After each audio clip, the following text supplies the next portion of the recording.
আলহামদুলিল্লাহ রাব্বিল আলামিন والصلاة والسلام على رسوله الكريم وعلى آله وصحبه وأهل بيته أجمعين।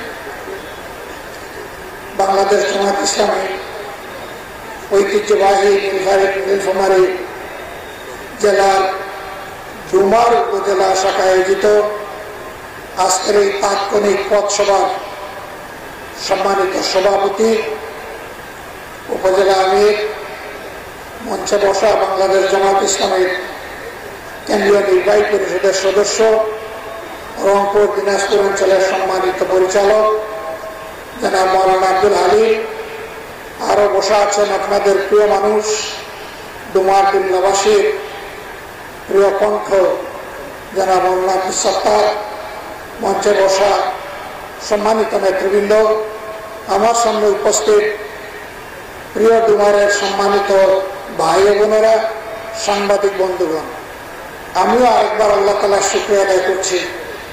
আজ থেকে 1 বছর আগে এ ধরনের একটি সমাবেশের কল্পনা আমরা করিনি। আল্লাহ তাআলা তার একান্ত মেহেরবানিতে বাংলাদেশের মানুষকে শ্বাসরুদ্ধকর অবস্থা থেকে মুক্তি দিয়েছে। 5ই আগস্ট গেল বছর অনেক রক্ত এবং জীবনের বিনিময়ে আমরা এই সাময়িক মুক্তি পেয়েছি। এই মুক্তিকে আমরা স্থায়ী মুক্তি হিসাবে দেখতে চাই। আমরা চাই না বারবার ফ্যাসিবাদ ফিরে আসবে আর এদেশের মানুষকে লড়াই সংগ্রাম করে জীবন দিতে হবে। আমরা তা মোটেই চাই। আমরা চাই আমাদের সন্তানদের, ভাইদের, বোনদের রক্তের বিনিময়ে যে সাময়িক মুক্তি এসেছে, এর মধ্য দিয়ে ফ্যাসিবাদের যেন কবর রচিত হয়। তাহলে ফ্যাসিবাদের কবর যদি রচিত হয়, প্রিয় বাংলাদেশে সেবকের দায়িত্ব কারা পালন করবে? দেশটা একটা দলকে বা একটা ঝুলকে চালাতে হবে। এ দায়িত্ব কে পালন করবে? তাদের পরিচয় কি? তাদের পরিচয় অত্যন্ত স্পষ্ট। আমাদেরকে বিবেচনায় নিতে হবে 54 বছর ধরে যে সমস্ত দল বাংলাদেশকে শাসন করছেন, তাদের শাসন আমলটা কেমন ছিল? তাদের মধ্য থেকে একটা দল কি বাংলাদেশকে দুঃশাসন এবং দুর্নীতি থেকে মুক্তি দিতে পেরেছিলেন? কেউ পারেন। কম বেশি তাদের আমলে দুর্নীতি হয়েছে এবং জনগণ দুঃশাসন করেছে। 5 আগস্ট পট পরিবর্তনের পর আগে যারা লুটেরা, চাঁদাবাজ, দখলদার, খুনি, গুম এবং হত্যাকারী, দর্শক, তারা তো পালিয়ে গেছে অথবা আত্মগোপনে চলে গেছে। এখন আমরা আছি কারা? যারা 15.5 বছর এই স্বৈরাচারের নির্যাতনের শিকার হয়ে অসংখ্য সহকর্মীকে হারিয়েছি, অসংখ্য ভাইকে বোনকে গুম করা হয়েছে, অসংখ্য সহকর্মীকে বারবার দফায় দফায় জেলে যেতে হয়েছে, অনেকে পঙ্গু হয়েছে, অনেকে আহত হয়েছে। সেই কষ্টে জনগণ নিয়ে আমরা আছি।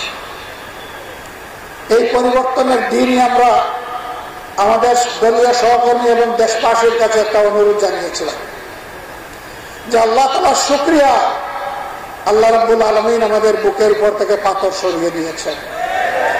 আসল নাগরিক হিসেবে আমরা দায়িত্বশীলতার পরিচয় দেই, আমরা ধৈর্য ধরি, আমরা শান্ত থাকি এবং আমরা বাংলাদেশকে গঠন করার জন্য নিজেদের সমস্ত শক্তি নিই। কিন্তু আফসোস, আগের চাঁদাবাজরা গিয়েছে, এখন সর্বস্তরের মানুষ বলে শুধু হাত বদল হয়েছে। মানুষ বলে রেট একটু বৃদ্ধি পেয়েছে। সেদিন একজন বড় ব্যবসায়ী বললেন, আগে মাসে মাসে ওই লুটেরা আয়ত্ত করে নিত, এখনকার যারা আসে তারা এসে বলে রেট বাড়াইয়া দেয়। আমি জিজ্ঞেস করলাম, রেট কেন বাড়াতে হবে? বলে যে ওরা তো 15.5 বছর খেয়েছে, আমাদের কপালে কয়েকদিন আছে জানি না, যে কয়েকদিন আছে সেই কয়েকদিন আমাদের পেটটা ভরে না। আচ্ছা, এটা একটা কথা হলো? এতগুলা মানুষ জীবন দিল, এতগুলা মানুষ পঙ্গু হলো, তোমারই তো সহকর্মী, তোমারই একজন ভাই এখন আর দুনিয়ায় নাই, একজন বোন দুনিয়ায় নাই, তাদের মুখের দিকে, তাদের রক্তের দিকে তুমি কি একটু তাকাবা না? তুমি কি একটু সম্মান দেখাবা না? তুমি কি তাদের শহীদদের সেই জীবনকে, রক্তকে তুমি কি অপমান করবা? কষ্ট বিকে নিয়ে যে 34,000 মানব মানবী পঙ্গু হয়ে পড়ে আছে, কেউ বিছানায়, কেউ হাসপাতালে, কেউ দুঃখে দুঃখে জীবনের সাথে লড়াই করছে, তাদের জীবনের রক্তের কি কোনো মূল্য নেই? সম্মানিত ভাইয়া, আমরা আমাদের দলীয় সহকর্মীদেরকে বলেছি, এই অপকর্ম যেই করবে তাকে আমরা ছাড় দেব না। ওই হারাম খাওয়ার আমাদের দরকার নেই। আল্লাহ তাআলা হালালের উপর থেকে যেন আমাদেরকে লড়াই করার তৌফিক দান করে। আমরা দেশের জনগণকে কথা দিচ্ছি, আমাদেরকে সামাজিক আন্দোলন গড়ে তুলতেই হবে। যেখানে চাঁদাবাজ সেখানে যুদ্ধ, যেখানে দখলদার সেখানে লড়াই। আমাদের এই যুদ্ধ অনিশেষ, আবর্জনা সাফ হয়। বাংলাদেশ দুর্নীতি এবং দুঃশাসন মুক্ত একটি দেশ না হওয়া পর্যন্ত আমাদের এই যুদ্ধ, এই লড়াই অব্যাহত থাকবে। 24-এর যোদ্ধারা স্লোগান দেয়, আবু সাইদ মুগ্ধ, শেষ হয়নি যুদ্ধ। কেন বলে? বাংলাদেশ যদি 5 আগস্টের পর পুরোপুরি ফ্যাসিবাদ মুক্ত হয়ে যেত, তাইলে তো আজকে তাদের এই স্লোগানের দরকার ছিল না। ফ্যাসিবাদ মুক্ত হয়নি বলে এই যুদ্ধ হচ্ছে। বাংলাদেশের আইন শৃঙ্খলা পরিস্থিতি অতি সম্প্রতি পরিকল্পিতভাবে ষড়যন্ত্র করে অথবা তার অবনতি ঘটানো হচ্ছে। এই অবস্থায় যদি বাংলাদেশে কোনো নির্বাচন হয়, আমাকে সাংবাদিক বন্ধুরা বলেছিলেন, আপনি কি মনে করেন? আমি বলেছিলাম, it will be the genocide of election. এটা ইলেকশনকে একদম খতম করে দেবে, চরম বিশৃঙ্খলা হবে, রক্তের বন্যায় বাংলাদেশ বেসে যাবে। আমরা এটা চাই। আমরা চাই সকল ক্ষেত্রে প্রয়োজনীয় সংস্কার সাধন করে দেশে আইন শৃঙ্খলা ফিরিয়ে এনে জনগণকে স্বস্তির সাথে তার ভোট প্রয়োগের সুযোগ তৈরি করে দিতে হবে। গত 15.5 বছরে যারা নতুন করে ভোটার হয়েছে, তাদের প্রত্যেককে ভোটার লিস্টে অন্তর্ভুক্ত করতে হবে। আওয়ামী লীগ যে 2.25 কোটি ফলস ভোটার তৈরি করে রেখেছিল, এদেরকে কেটে সাফ করতে হবে। যারা দুনিয়া থেকে বিদায় নিয়েছে, তাদের নাম বাদ দিতে হবে। এবারকার এই আন্দোলনে প্রবাসী বাংলাদেশিরা সারা দুনিয়ায় আমাদের সাথে যুদ্ধ করেছে, তাদের প্রত্যেকের ভোট নিশ্চিত করতে হবে। এই কাজগুলা করেই একটা সুষ্ঠু নির্বাচনের দিকে যেতে হবে। তবে দৈনন্দিন জীবনে মানুষকে কিছু আইনগত, কিছু প্রশাসনিক সহায়তা নিতে হয়। এখন ইউনিয়ন পরিষদগুলো আওয়ামী লীগের ছিল, জোর করে ভাই ভাতিজা শালা সম্বন্ধিক মিলে তারা দখল করেছিল। এরা এখন পালিয়ে গেছে, মেম্বাররা পালিয়ে গেছে, চেয়ারম্যান নাই, মেম্বার নাই, মানুষ যাবে কার কাছে? প্রশাসক, এতগুলা মানুষের দায়িত্ব এই প্রশাসক নেবে, যাদেরকে জনগণ নিজেদের প্রতিনিধি মনে করে না, বরঞ্চ এরা ঘুষের রেট বাড়িয়ে দিয়ে মানুষকে আরো বেশি হয়রানি করছে। পৌরসভা ভেঙে দেওয়া হয়েছে, সেখানে কোনো নির্বাচিত জনপ্রতিনিধি নেই। সিটি কর্পোরেশন ভেঙে দেওয়া হয়েছে, সেখানে কোনো জনপ্রতিনিধি নেই। জেলা পরিষদ ভেঙে দেওয়া হয়েছে, উপজেলা পরিষদ ভেঙে দেওয়া হয়েছে, সেখানে কোনো জনপ্রতিনিধি নেই। প্রতিদিন মানুষের জনদুর্ভোগ হচ্ছে। আমাদের রাজনীতি জনগণের দুর্ভোগ বাড়ানোর জন্য নয়, আমাদের রাজনীতি দুর্ভোগ কমানোর জন্য। অতএব সকল যুক্তিতে স্থানীয় সরকার নির্বাচন অতি দ্রুত নিতে হবে। অবশ্যই জাতীয় নির্বাচনের জন্য গ্রহণযোগ্য সংস্কার হতে হবে, কারণ ওর মাধ্যমে সরকার গঠন হবে। এরাই দেশ চালাবে, দেশের নীতি পলিসি তৈরি করবে। এই জন্য আমার সহকর্মী বলেছেন আমরা পিআর সিস্টেমের নির্বাচন চাই। যেই দল কাশ হওয়া ভোটের যত পার্সেন্ট পাবে সেই দল সংসদে অথবা সিট পাবে। এতে কিছু ছোট দল আছে, তাদেরকে কারো করুণার পাত্র হতে হবে না। তারা যেটুকু পায় সেইটুকু নিয়েই তারা সংসদে কথা বলতে পারে। অনেক দল তার হয়তো এত সমর্থন নেই, কিন্তু সেই দলেও দেশকে দেওয়ার জন্য মগজ এবং মাথা থাকতে পারে। আমরা চাই তারা সংসদে গিয়ে কথা বলে। পিআর সিস্টেম না হলে দেখা যাচ্ছে একজন পেয়েছে 41% ভোট, আরেকজন পেয়েছে 40% ভোট। 41% পেয়ে 218 আসন, আর 40% পেয়ে মাত্র 70 আসন। এই 218 আসন পাওয়ার পরে প্রত্যেকেই স্বৈরাচার বেপরোয়া হয়ে যায়।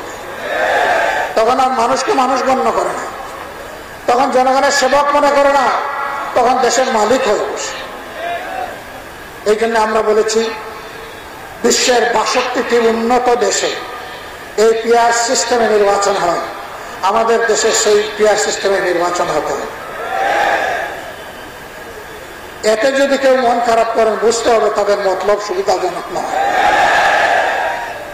আমরা আশা করি যুক্তিসঙ্গত এই দাবি তারা মেনে নেবে। বিভিন্ন আসনে যখন নমিনি দেওয়া হয় তখন পেশি শক্তি আর কালো টাকার বলে ভোটকে প্রভাবিত করে অযোগ্য সন্ত্রাসীরা অনেক জায়গায় তারা নির্বাচিত হয়ে আসে। সংসদের ভিতরে গিয়েছেন মহিলা, মাদেরকে আমি সম্মান করি, কারণ মায়েরা আমাদেরকে তাদের গর্ভে ধারণ করেছেন। কিন্তু একজন মহিলা গিয়েছেন, তিনি কিছুই পড়তে পারেন না, বলতে পারেন না। তার মেয়ে 1 পৃষ্ঠা কাগজ লিখে দিয়ে বলেছে আম্মা তুমি এইটা বলি, ওইটা বললেই হবে। তিনি দাঁত দাঁড়িয়ে কাঁপতেছেন। 17 মিনিটে 1 পৃষ্ঠা পড়েছেন, 1 পৃষ্ঠার মধ্যে 28টা ভুল করেছে। একজন সংসদ সদস্যের কাজ কি? একজন সংসদ সদস্যের কাজ হচ্ছে তিনি দেশের আইন রচনা করবেন। এখন বলেন এইরকম লোকেরা যদি সংসদ সদস্য হয় তারা কি দেশের ভালো আইন তৈরি করার কোন যোগ্যতা রাখে? রাখে না বলেই তো আমরা কালো আইনের কবলে পড়ে আমরা শেষ হয়ে যাচ্ছি।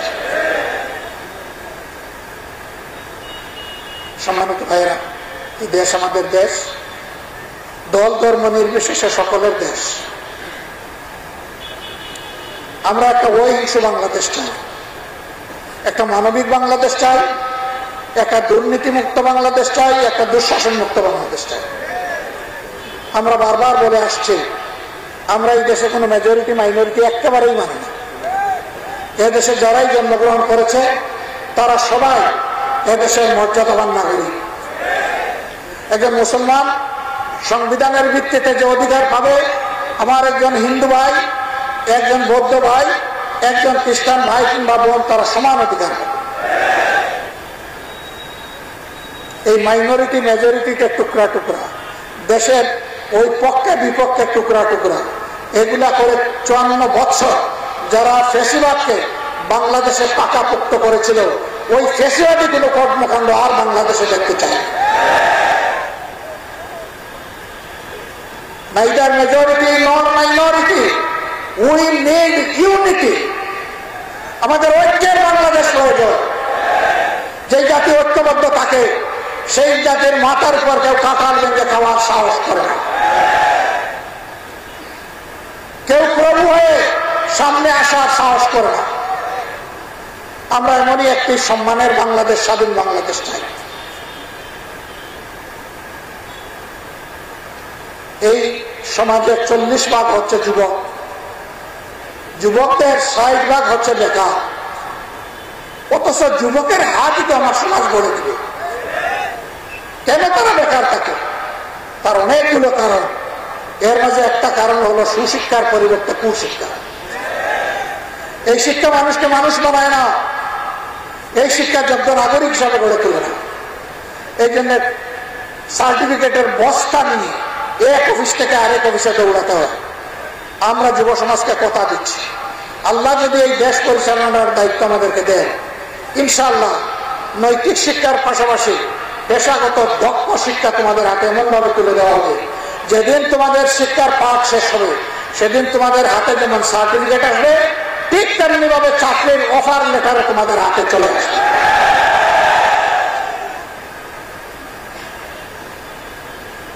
আমরা একটা বেকারের হাত থাকতে দেব না, দেশ গড়ার কারিগরের হাত ইনশাল্লাহ।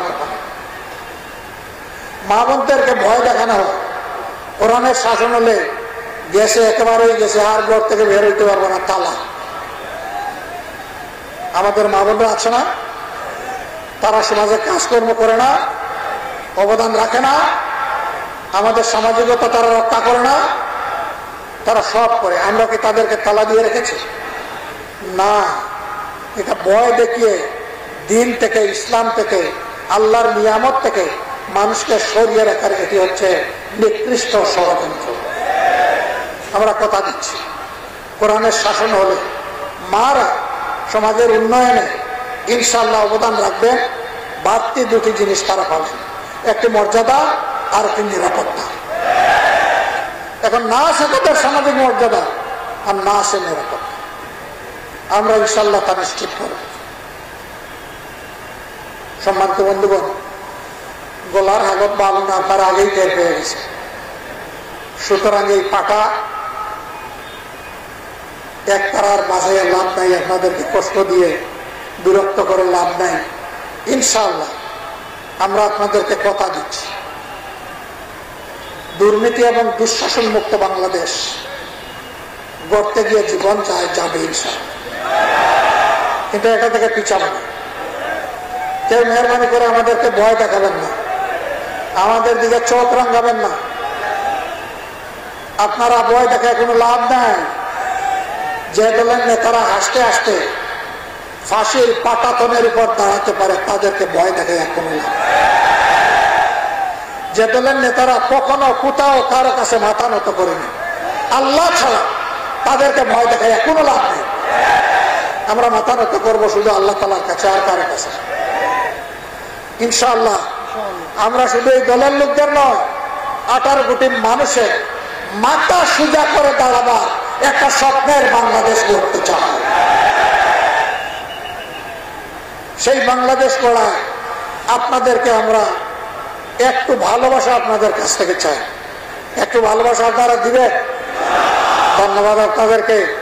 আপনাদের সাহায্য চাইব, সমর্থন চাইব, দোয়া চাইব, সাথে চাইব, পাশে চাইব। আমাদের লড়াই আপনাদের জন্য, নিজের জন্য, 18 কোটি মানুষের জন্য, দুনিয়ায় কপাল কিসমত বাড়ানোর জন্য নয়। তার প্রমাণ হচ্ছে 5 তারিখের পরে বেপরোয়া হয়ে আমাদের কর্মীরা সমাজে কোনো বিশৃঙ্খলা সৃষ্টি করেননি। অথচ সবচাইতে মজলুম, বড় মজলুম দল হচ্ছে বাংলাদেশ জামাত ইসলামী। আমরা এখানে যখন ধৈর্যের পরিচয় দিয়েছি, ইনশাআল্লাহ দেশ গড়ার ক্ষেত্রেও আমরা দায়িত্বশীলতার পরিচয় দেব। আল্লাহ তোমার বাসের উপর রহম করুন। আল্লাহ তাআলা আপনাদেরকে সুস্বাস্থ্য দান করুন। আগামীর দেশ মুক্তির সংগ্রামে আপনাদেরকে বীরের ভূমিকা পালন করার তৌফিক দান করুন। আপনারা গর্বিত উত্তরবঙ্গের মানুষ। এখন সন্তানেরা যে স্লোগান দেয়, প্রথম নামটি আপনাদের আসে আবু সাইদ। আবু সাইদ বলত শেষ হয়নি যুদ্ধ, আবু সাইদের নামটাই আগে আসে। অনেকে আবার শহীদদেরকে নিজের দলের দাবি করেন। ভাই, আমরা এই কাজ করব না। শহীদরা জাতীয় সম্পদ, আমরা দলের ভিত্তিতে তাদেরকে ভাগ করতে চাই না। এদেরকে আমরা মাথার উপর উঠে রাখতে চাই। আমরাই একমাত্র দল, আল্লাহর শুকরিয়া, প্রত্যেকটি শহীদ পরিবারে আমরা গিয়ে পৌঁছেছি এবং তাদের পাশে দাঁড়ানোর চেষ্টা করেছি। আমরা শহীদদেরকে নিয়ে রাজনীতি করতে চাই না, শহীদদেরকে আমাদের মাথার তাজ বানিয়ে রাখতে চাই। আল্লাহ তাআলা আপনাদেরকে ভালো রাখুন, সুস্থ রাখুন। লড়াইয়ের ময়দানে আবারও দেখা হবে ইনশাআল্লাহ। সেই লড়াই হবে মানবতার মুক্তির লড়াই, মানবিক বাংলাদেশ গড়ার লড়াই। আল্লাহ হাফেজ। বাংলাদেশ জিন্দাবাদ, বাংলাদেশ জামাত ইসলামী জিন্দাবাদ। আসসালামু আলাইকুম ওয়া রাহমাতুল্লাহ।